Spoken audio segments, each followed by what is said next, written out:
Hi. In the 18th century, whiskey served as a form of currency in bartering transactions.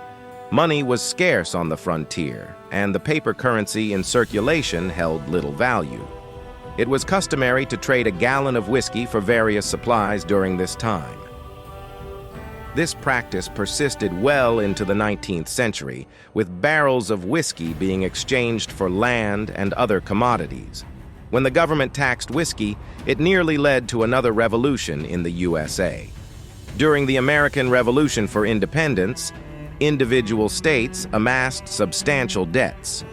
In 1790, Treasury Secretary Alexander Hamilton advocated for the federal government to assume these debts. He proposed implementing an excise tax on whiskey to mitigate ongoing financial challenges. The tax was passed in Congress in 1791 and would give rise to agitations in public. The tax was regressive, which put more pressure on small producers as compared to large producers. Furthermore, only cash was acceptable to pay the tax, and barter system was prevalent during that time, and paper currency was less valuable. This put more pressure on farmers and small producers. Consequently, protests against the new tax began in western Pennsylvania. The law failed from the outset, as refusals to pay taxes became widespread, accompanied by intimidation directed at the officials tasked with collection. Excise officers encountered defiance and faced threats of violence when attempting to enforce the tax. Certain producers flatly refused to comply with the taxation requirements.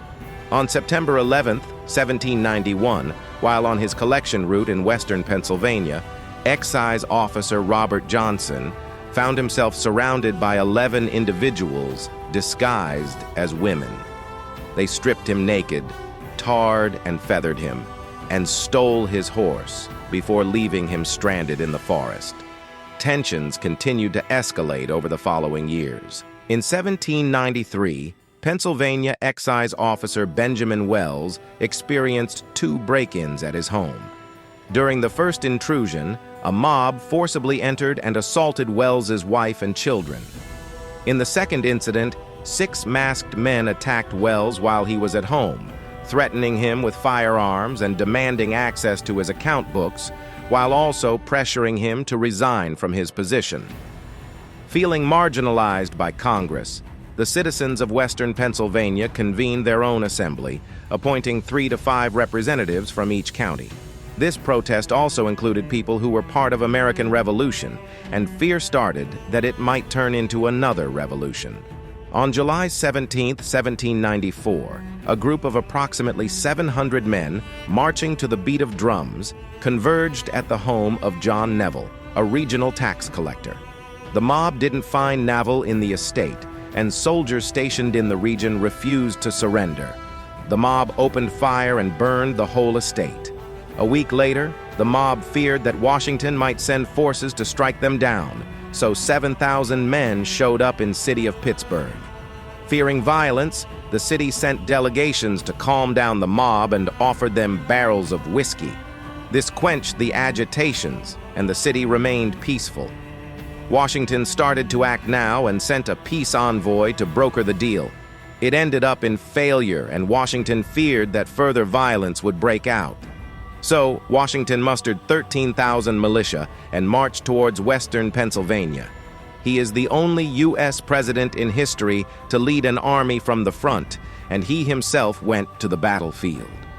Upon arrival at their destination, the militia encountered disgruntled citizens, but violence remained minimal. With no rebel army in sight, the militia detained suspected rebels instead. However, by the time the militia acted, the leaders of the rebellion had already fled, and the captured individuals had no direct involvement in the uprising. Despite this, they were marched to Philadelphia to face trial. Ultimately, only 2 men were convicted of treason, and both received pardons from President Washington. The Whiskey Rebellion came to an end. That's it for this video. I hope you liked it. Don't forget to like, share, and subscribe. There will be more informative videos like this in the future, so stay tuned.